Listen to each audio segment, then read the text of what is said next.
All right. That was Attack on Titan, the best episode ever. I don't know. I feel really quiet. I feel like my brain is quiet too. The room's quiet. The cat is meowing outside the door, and that's the only thing that's not quiet to me. I don't know what to say, man. I feel like the only thing I can do is be silent. Wow. And this is the part where we talk. Yeah. 22 minutes, and give or take 22 minutes and 10 seconds. Mm-hmm. Then minus like a minute 30 for the intro. Mm-hmm. You have like 20 minutes and change. Just some pocket change. And I feel like the cat. I mean, it's like she was watching with us. I mean, she has a lot to say and we don't at the moment. I think that I think it was perfect. It was truly perfect. Things happened that I hoped would happen. Things happened that I wasn't even sure would happen within the story, that it seemed like were supposed to happen, but I wasn't sure if they actually were going to. And I just feel very blessed to have watched that episode. I think it really brought me into feeling tons of different emotions really strongly just in those 20 minutes and some change. At one point, I was going to start uncontrollably sobbing, and then they hit me with these emotions of you're so sad, but you're also really, I guess, almost at peace with some of the things that are happening, like the idea of Falco possibly eating Reiner in this moment. We can't be too, I guess, you can be sad about it, but it's a different type of sad than a horrible, I guess, death. Because in a way it is what Reiner would want, and in a way it is what was meant to happen a year later. Falco or Gabby were going to be eating Reiner. Already that was a plot point that was supposed to be happening, and the people with the Titan powers know that to be true, and Reiner wanted it to be Falco, and Reiner also wanted everything to be over. And so there was this weird sadness, but peacefulness I was feeling in that moment of just wanting to start uncontrollably crying. And then once Porco, then my emotions were so caught off guard, wait, what? Oh my god, is that actually coming to fruition? That whole Reiner-Porco connection. I was talking about it last episode, how I wondered if they were either going to be witness to something happening to each other to kind of end the circle or, finish off their kind of story. Yeah. Everything was so good. In each of the instances, Falco, Colt, Porco, Marcel, Reiner, and Eren, and Zeke, all of them have a brother trying to do what's right and to do right by their brother. Mm-hmm. And I think that that alone might sound like a very simple takeaway, but to make an audience member be able to feel that on 3 different mm-hmm. levels in a 22-minute episode and have none of them feel cheap, and I don't know what to say. It was they all so have different dynamics good. Too. There was a separate willingness to sacrifice to different degrees for each of the brothers.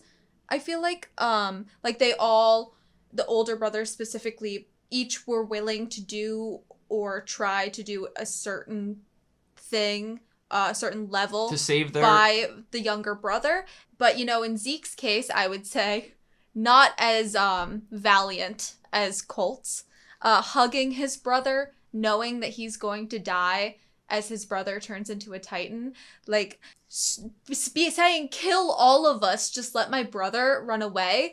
That is a different level to what Zeke's familial love here or willingness to sacrifice is. To you, it's a different level. To Zeke, it is not. Mm-hmm. To Zeke, this is saving Eren's life. This right. is saving him from the brainwashing that their father put them under. For Zeke, I am specifying. I guess it's a willingness to sacrifice your own self is like killing yourself, basically. Letting yourself die in order to protect.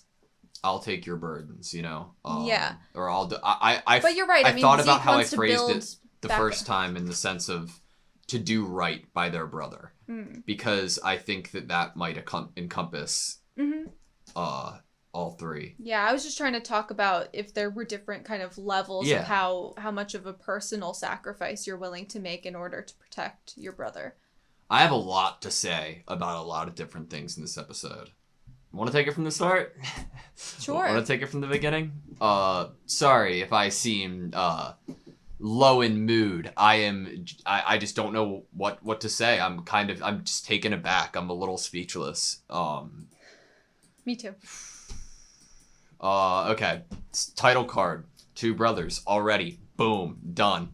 Episode's perfect. We already know, the stage has been set. There are multiple brother scenarios. We're ready. Do you think that Zeke would have gone through with what he does at the end of the episode if he didn't hear Eren say wait for him screaming? He reacts. Does he? I believe Zeke reacted to Eren not immediately being like, yeah, do it, I believe there was a visual, almost something, an upset, maybe even. Okay, it's time to summon the Titans.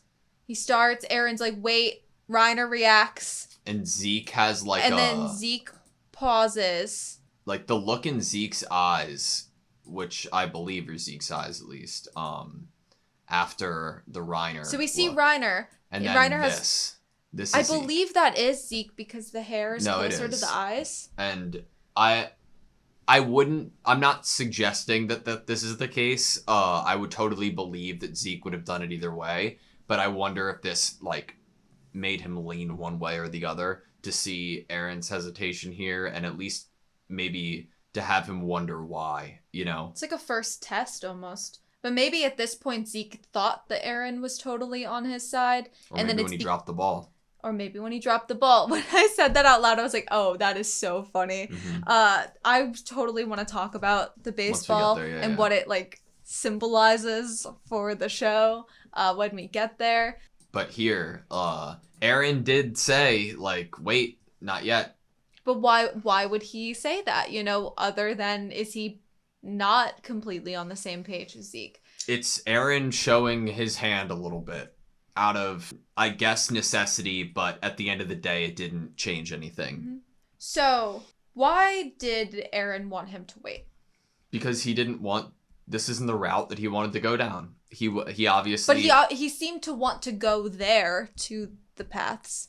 And maybe eventually... He thought he might have control once he got there, right? Possibly, at the very end. You're gambling. You don't know. Neither of you have enough information to truly know before it happens. It's a gamble. But in this situation, I think all you have is a gamble. Mm-hmm. And I think that Eren, in his ideal world, would have met up with Zeke and... in a far away. They said they were meeting here. But no, I'm just saying he would have met up with Zeke and had that moment before having to turn everybody. I imagine that having everybody drink the wine might not have been Eren's idea, mm-hmm. and might have been something Eren went along with, and Zeke's reassurance maybe.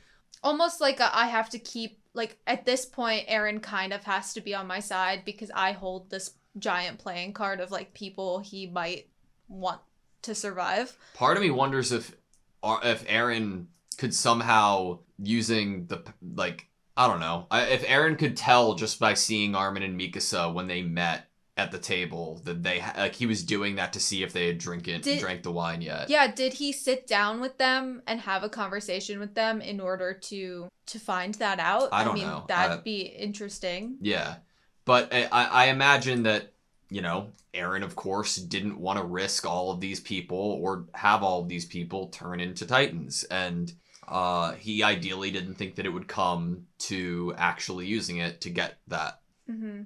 And I don't know what he thought it would come to, though. I think that it still shows potentially a little that humanity that we hoped and thought Eren hadn't lost, mm-hmm. And I just wonder what he was hoping for, or in his mind what his plan completely was. Well, like, he did plan to go along with Zeke, but at what point was he going to diverge? When he says, no, wait here, was this definitely wasn't a part of his plan, that at this very moment the wine would be used? Was he just hoping they wouldn't have to use the wine, and then now they do, especially because of the sneak attack from Marley? I'm just wondering how far Eren had originally planned to go, and what he was hoping would be the end. Yeah. I imagine he would have gone anywhere but turning everybody into Titans, because that seemingly was where he had something to say. I mean, think about how gross that is.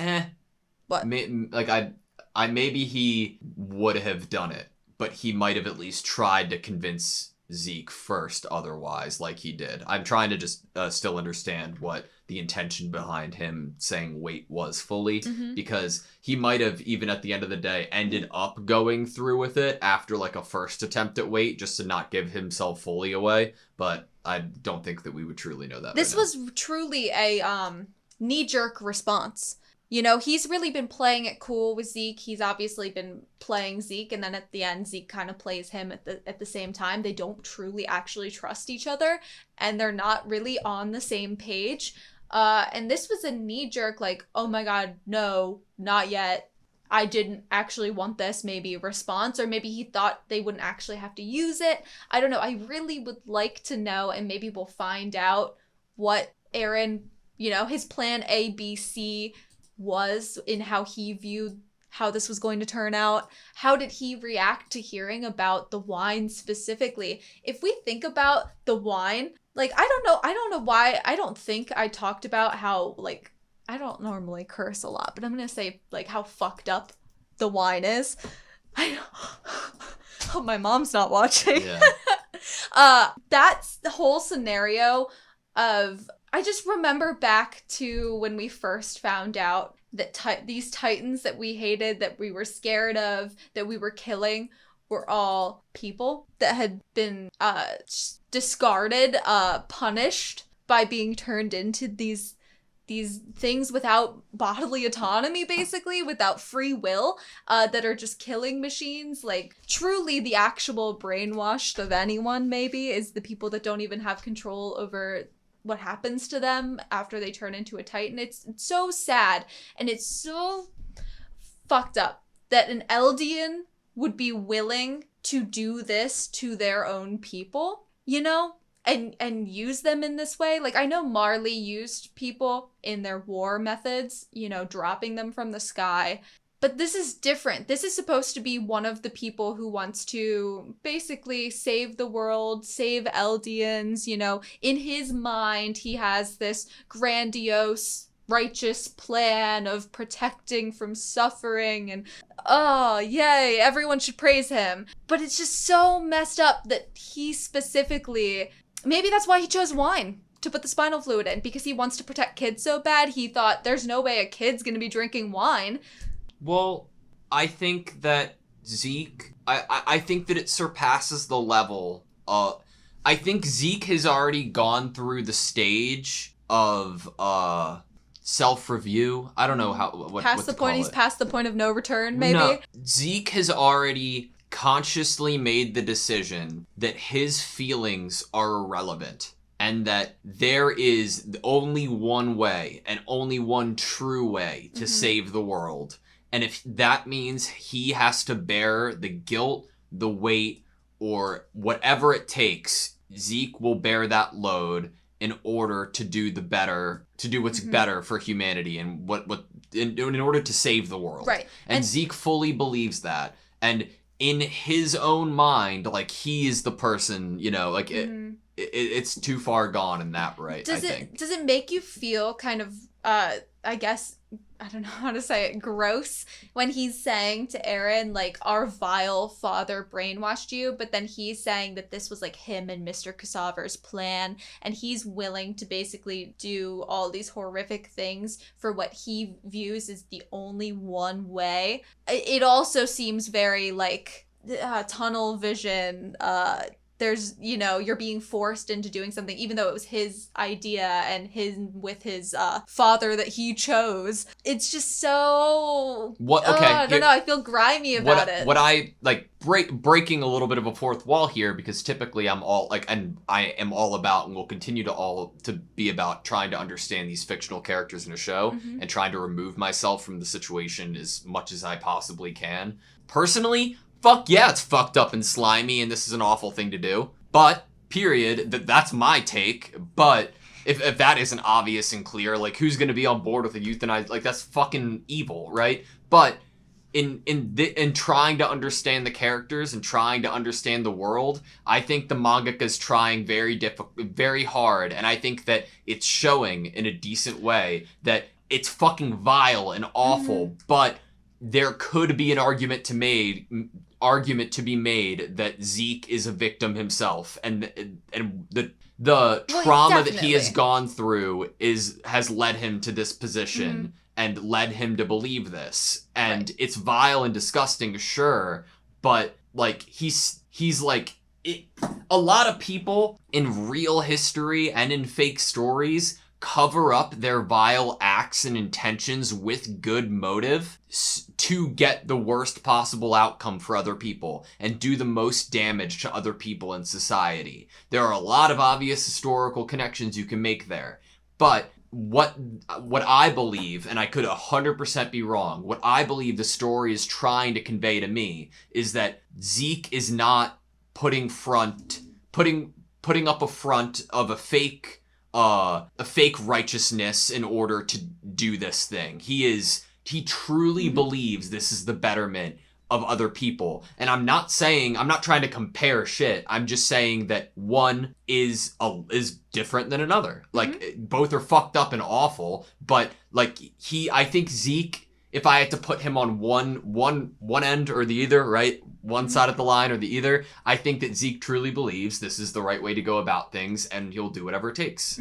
I think when you said that when you brought up the mangaka, I would like to say that just add kind of more to that there are a lot of difficult and messy things. I wish I knew his name. Sorry. That the mangaka has tackled in this show and in the manga that I think a lot of people would be very scared to try to touch, in terms of showing horrible actions, but also showing enough of psychology to truly be able to understand how this fictional character can come up with these ideas or these goals or these actions to bring about their intentions from their past and from their trauma.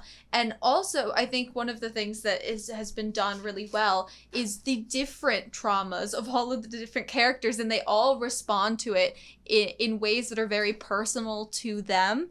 And their minds and how willing to be open to new ideas, I guess, how kind of devastated and hardcore and everything's hell they get, some of them. I love how each character kind of comes with their own, self and all that comes with it, all of the baggage and everything. And that is finely tuned, the future for them and their feelings are so finely tuned to how that character would respond to said trauma.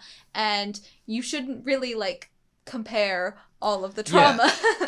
So I'd love to go off something you said, because it's really true and really real. The idea of the mangaka, insert name here, I would love to know his name, but Anne and I obviously try not to do our best to avoid everything, right? But him tackling something or attempting to tackle something that most people would stay very, very far away from, with good reason.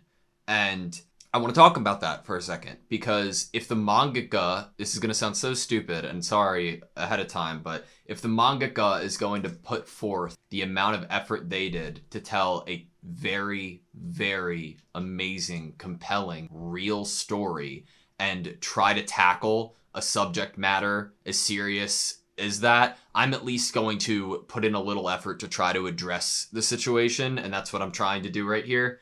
I think that, in a way, the mangaka pulls an Uno reverse because of how well he handles it. because what is everybody thinking when Attack on Titan season 3 ends and season 4 begins? It's Godwin's law, right? Every argument, everything that you do, and like in terms of philosophy, Godwin's law, it's all going to lead back to Hitler. That's like that's a legitimate like law, quote unquote, that every argument would lead back to Hitler. And I think that he has obviously drawn very specific similarities to that we have not gone into detail about, because like it's like you alluded to, it's very difficult. Like I'm a 25-year-old white dude who's very privileged, and I will never know what it's like to be an Eldian in this world, just like I will never know what it's like to be any other group that's ever been harassed and hurt for just existing as they are. I will never know that. So it's not my place. It's not my soapbox to stand up and say what's right and wrong. So that's why I don't do it. Mm-hmm. What I try to do is understand each individual, fictional or historical, as much as I can, so that I can at least try to understand. It's not for any purpose other than just trying to understand. Yeah. And that's as much as I can do. And I can tell you that from what I understand of Attack on Titan, this is one of the most well-crafted, well-thought-out, thorough, every box is checked, no loose ends tied up stories of pieces of media I've ever seen. Mm-hmm. And I think that it's really admirable to write a story and address subject matters, but still leave an audience feeling like, oh my god, I'm watching an anime right now, mm-hmm. and it's amazing, and everything's great about it. It's such a masterpiece what the show is. It is. A masterclass in so many things, a masterclass in character writing. For us to be able to truly feel like we can theorize or guess how a character might feel or think, or an action they might do later on, is all thanks to the groundwork that has been built, the specific memories, actions, dialogue, trauma, whatever we've seen or heard from those characters in the past is informing us. And to feel like I could confidently just sit here for fun and theorize what I think Eren is thinking is all because I have things to bounce off of. I have evidence and dialogue and psychology and all these different things to use in this fun mixing pot to come up with what I think a true person who maybe experienced those things would feel or think or do in this world. I know that I go extremely off the deep end in a lot of like the Ben theory corner, but it's fun. But I imagine that people, even you, from personally talking, I don't expect people to see these imaginary fucking connections I've made in my head, and I know that they're ridiculous, but in my head at the end of the day, even the craziest of them all, this might be the only show we've ever watched that I feel like even my craziest off-the-wall theory, I can make an argument that somehow it's based in the reality of this world, and I've used my past knowledge of the story to make them. And I can't say that for anything else. I can't. Can you really say that a viewing experience of another show is this, especially if you handle watching the show in the way that we're saying that we enjoy watching the show?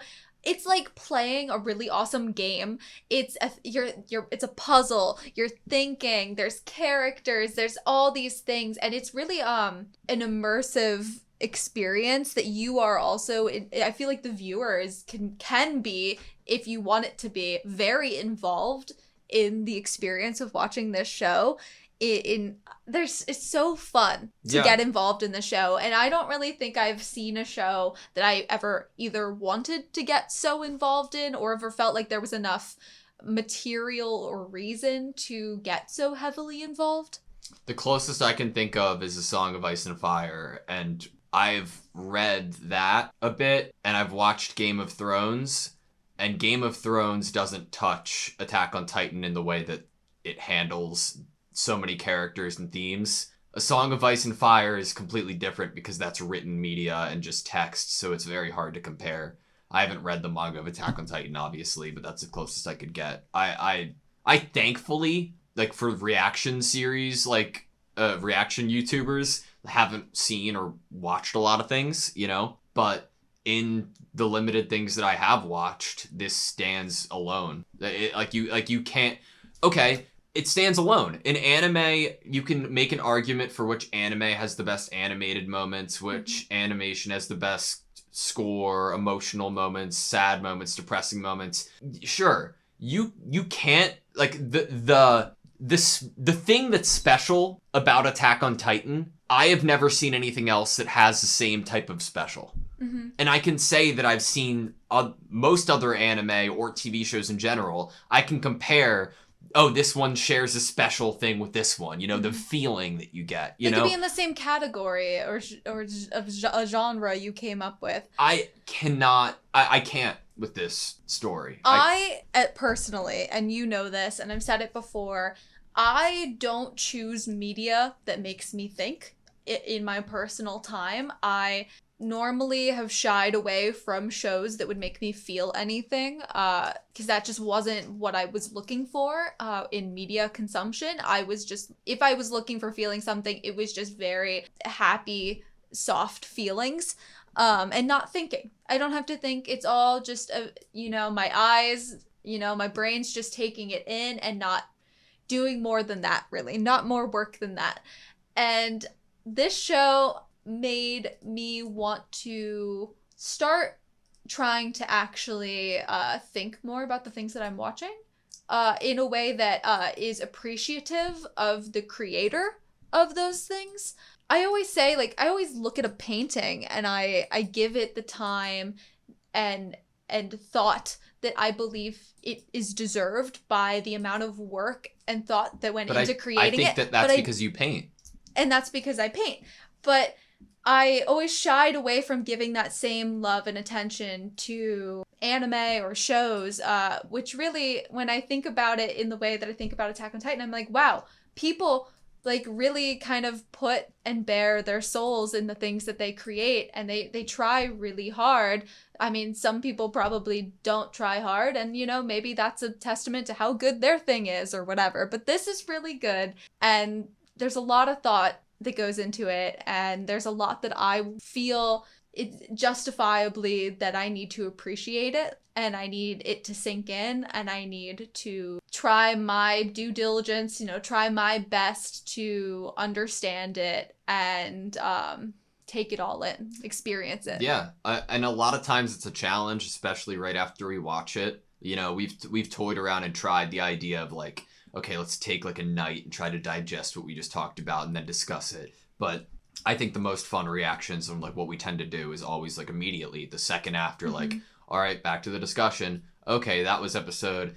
And, there are pros and cons each way of going about doing it that way. And one of the cons obviously being the lack of preparation. Preparation, yeah. But I think that the lack of preparation breeds a lot of good discourse and discussion for us individually too, because I think that when we think together out loud, we click a little more than when we think separately and come back here. Sorry, the point that I was going to make and trying to make is that we try to put a lot of thought into what we say, even if it's the second before we say it, because it's like live, like to us at this point. But this show deserves it the most because you feel the care and the passion. It's almost like somebody who sculpts miniatures, like it's sculpts and paints miniatures, and they don't post the picture of the one miniature on Instagram or on Reddit. They post a full city or world or country of like a spread out picture. It's like to give another example, it's like Minecraft. Like you'll see like, oh, here's a picture, here's something somebody made in Minecraft, and it just looks like a picture of like a real life picture of a country, but then once you zoom in, you see how like hyper detailed it is. That's what this story is. Like it shows you a little bit to get you interested, and then when you least expect it, it gives you, it flexes. It shows you what it can do.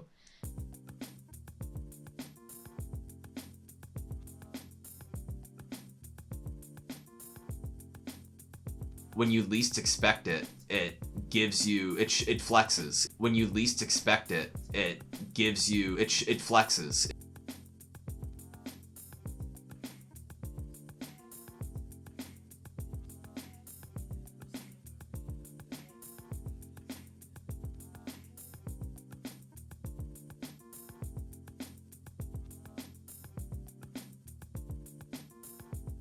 It flexes.